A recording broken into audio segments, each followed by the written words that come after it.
Welcome to Cooking from the Cave. I'm Chef Pete Truziak, and today we're going to make chili con carne. Chili con carne can be made with or without beans, but you have to have a variety of different chilies in there, and we're going to be doing 2 to 3 different types today. And we're going to do them in a few different forms. The first thing is the meat. I have a cut up sirloin steak. It's roughly about 2 pounds, and I dice it up into small dice pieces no bigger than, I don't know, half, maybe an inch in size. We're going to sprinkle our dried herbs on this, and this is where one of our chilies come into play. This is a teaspoon of cumin and then 1 tablespoon of ancho chili.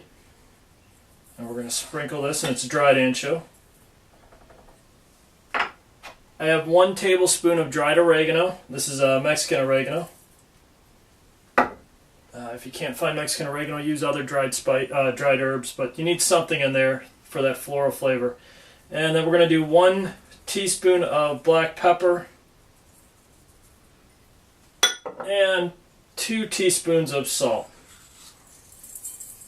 And again, I'm just going to put this right over the meat, and we're going to toss this up together. And then over here in our big stock pot, you could use a cast iron skillet if you want. You could use a wok, but you need something that's going to hold quite a bit of volume, because we're dealing with, again, 2 pounds of that, and then if you do add the beans and stuff, you're going to probably have something right around a gallon and a half of chili when this is all said and done. So let's turn that heat on to high. While that's heating up, we're going to go ahead and mix this up. I'm going to just stir this up with my hands. I just want to get it nice evenly coated. Again, you can see the size of the meat in there. And if there's little bits of fat, that's fine. The fat is going to give you flavor.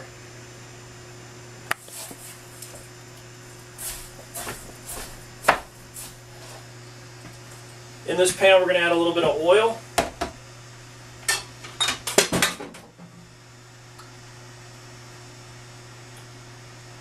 About 2 tablespoons worth.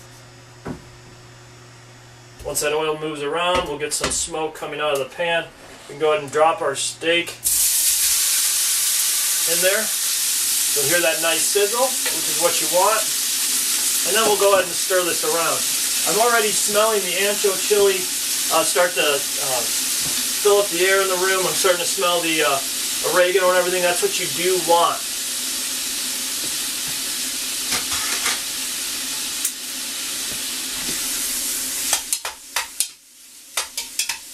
And that cumin flavor, if you do like it in your chili, some people do, some people don't. I'm using a minimum of a teaspoon, but if you want a little bit more, to give it a little bit more of that smoky flavor, feel free to do it.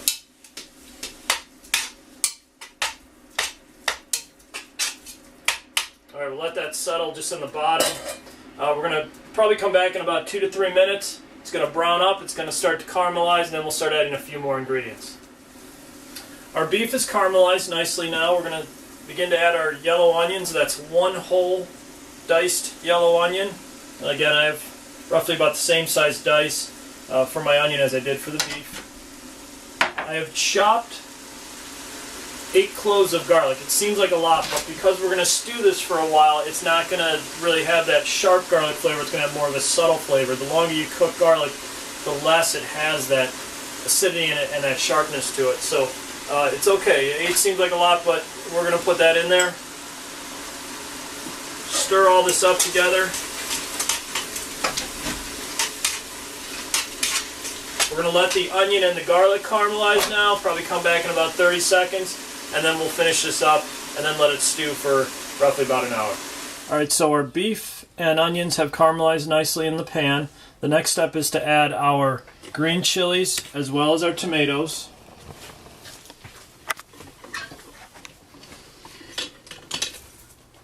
These are 2 poblano peppers that I've chopped up.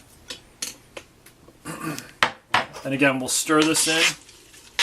And try and keep your pan over high heat so you're getting a lot of caramelization on the food and everything.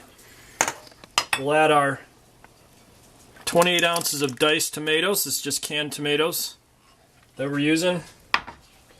And we'll follow it up with 3 cups of beef stock. At this point, we can go ahead and turn our heat down to low. And then just let it stew now for roughly about an hour. And we'll come back, we'll add our beans. Our beef will be nice and tender. And we'll be ready to sit down for this great chili con carne. The chili's been cooking now for 1 hour.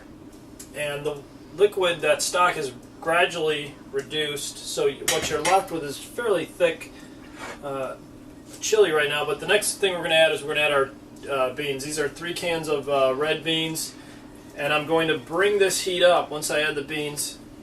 Liquid's been drained off the beans and everything. I'm going to bring this heat up to a high, get it up to a boil as fast as I can. I'm going to stir the beans in. I don't want to boil for a long period of time because I don't want the beans to break up,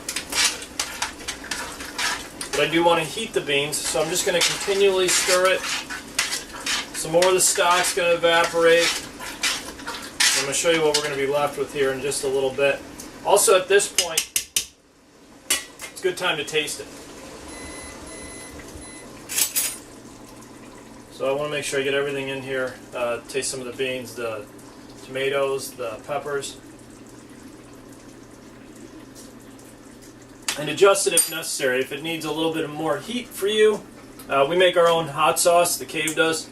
So I'm going to put a little bit of this in there.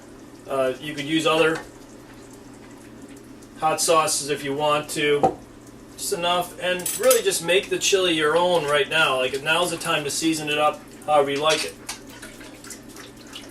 I'd add a little bit more pepper, a little more salt in here as well, and we'll give it one more taste.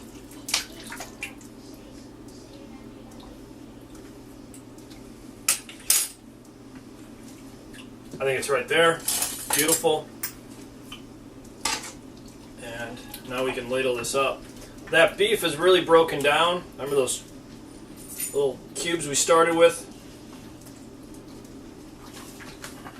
And to really make it that chili con carne, put some cheese on top, maybe put some, toast up some tortilla shells or something and serve it with this. But there you go. Cornbread will go great with this as well. But there you go. There's our chili con carne from the Cave. Thank you again for joining me, and we'll see you real soon.